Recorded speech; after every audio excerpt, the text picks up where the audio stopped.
Here we go. Here we go. It's time to talk about some court. But first we got to do the weather and traffic. Then we can go to court, okay? Mm-hmm. So let's do that quickly. And then we'll be done with that. Looks like we might got some traffic. Yeah, we got a little traffic problem. With some around in Cascade. Oh, nice. That's like right where you have to go. Not if you turn at Bijou and just get back on the freeway for a second. And then you'll go around it. Just saying. But I mean, it might be gone by then, too. It just depends on how severe it is, you know? Here we go. Good morning, America! Wakey, wakey, bakey, bakey. In Colorado Springs, it's election week. And guys, I got to remind you, last day, today and tomorrow, last times till 7 p.m. tomorrow to drop off your ballot. Cam's going to go drop off our ballots this morning on our way to work. We're getting it in, but you should too. Make sure you guys vote. We will not disclose who we voted for. We will just disclose that maybe later, but we're not going to do it until after the election, no matter what. But anyway, we're probably not even going to discuss the policies. We will give you your results, your mayoral results on Wednesday. Let's do this right now. Let's get the weather out the way. Weather, of course, powered by Crunch Fitness, 1801 South Academy Boulevard. Whether you're rehabbing an old injury, getting back into shape, or just trying to stay sexy for your man, boo, you need to go where we go. 1801 South Academy Boulevard. Come crunch it out with us at Crunch Fitness. All right, so currently it's 29 degrees in Colorado Springs, 30 in Pueblo, 34 in Denver. As for the rest of the day here in Colorado Springs, sunshine to start, then a few afternoon clouds. High of 56 degrees, no chance of any precipitation, so a pretty decently nice day. Tonight, cloudy skies early, followed by partial clearing with low of 33. Still no chance of precipitation, so we're looking good.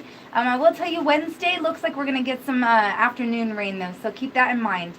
Turf traffic alerts are powered by Biomat USA. Donate, save lives, and get paid. Call 719-380-6991 or stop by 7 days a week to 3776 Airport Road. That's right on Academy and Airport. Got a couple of things that are definitely going to be causing you some schmissues this morning, buddy.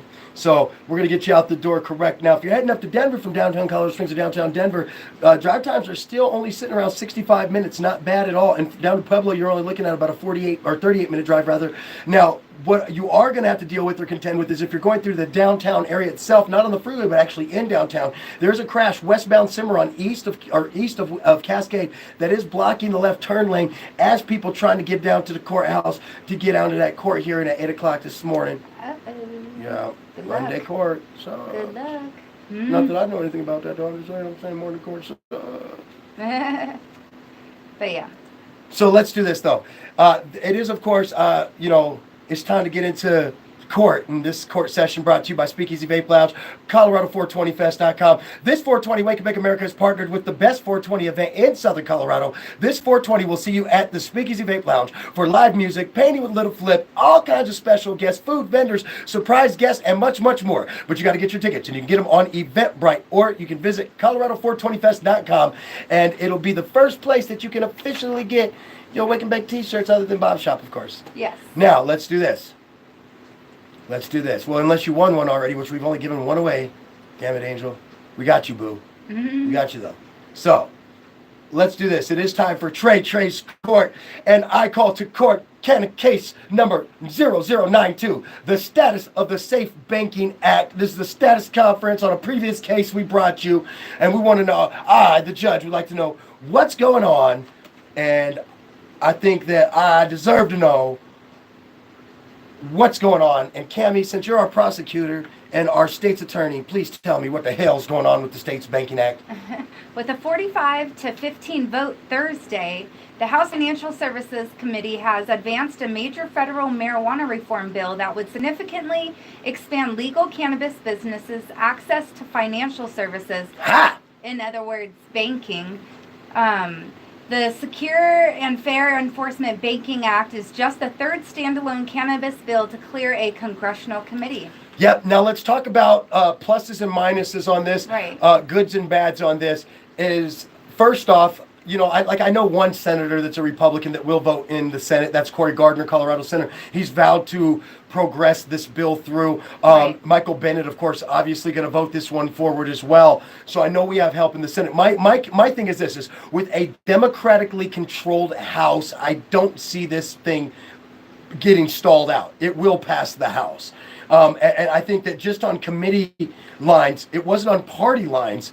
There were 45 independents, Democrats, and Republicans that voted yes, and 15 Republicans that voted no in the committee. What you're going to see going forward is, with the Democrats controlling the House, this will pass the House, which then it'll be sent over to the Senate. If it passes the Senate, then it'll go to the president's desk to be signed into law. I worry about the Senate, although I think that there's enough votes to get a simple majority. I do not believe if it were a split 50-50, I have no doubt in my mind that Vice President Mike Pence will not sign that bill, will not vote yes so that it can go to the president's desk. He is literally he's not the guy. I'm just going to say it like that. I would literally be blown away if he signed it if he voted yes to break a tie, because he wouldn't. So, but I think there are enough votes in the Senate. The question then becomes is, if it can pass the Senate, will the president sign it into law? Now, this is where you have to look at President Trump, and there's nothing that you can say about him, good or bad or indifferent about this. I'm going to be very honest with you guys. You can pick on him all to high hell for whatever you want to pick on him for, but on this one, I have a hard time deciding what or he would or wouldn't do, or trying to figure out in my head what I could analyze for this situation with him, because he vows to support whatever's thrown on his desk via cannabis, even full legalization if it were to pass the House and Senate. But he keeps appointing these sort of anti-cannabis czars as the head of the DOJ, like a William Barr from the Bush era, like a Jeff Sessions, who's saying good people don't smoke cannabis. So it's hard to get a read on the president's intent, because I look at sometimes who he appoints as head of DOJ and go, this is the guy that's in charge of enforcing cannabis law. Right.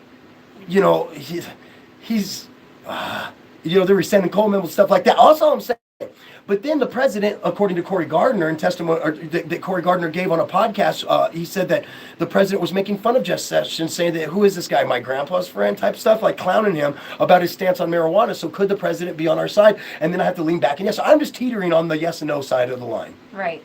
Yeah. I can't get a read. I can't get a read and a beat on the president. Me neither. Maybe we should get him high. It's poison.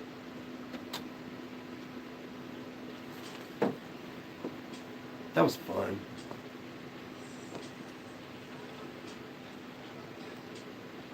Good morning. La da da da. I think that's a fair assessment, though, of the president on this one. I really do. Like, you don't have to agree with me on the president. You don't have to like the president. I don't like him. I really do not like him as a person. I think he's a D-bag. But at the end of the day, in this show, we have an obligation, and we promised you guys to be honest and have integrity on what we saw, believed, and thought. And complete frankly, I think he will sign a bill for the Safe Banking Act if it hit his desk, because he has a lot of support from the medical. This isn't a medical recreational issue. This is even people like me being able to use a debit card inside the store issue. This is a patient issue, so I think he'll sign it. A lot of people don't want to believe me on that one, and I get it, Like I said, he's kind of a dick, and it's true, he's a dick. And I mean, I tell him right to his face, I'd be like, sir, you're kind of a dick, sir. But can you sign this bill into law, because it's what's right, sir?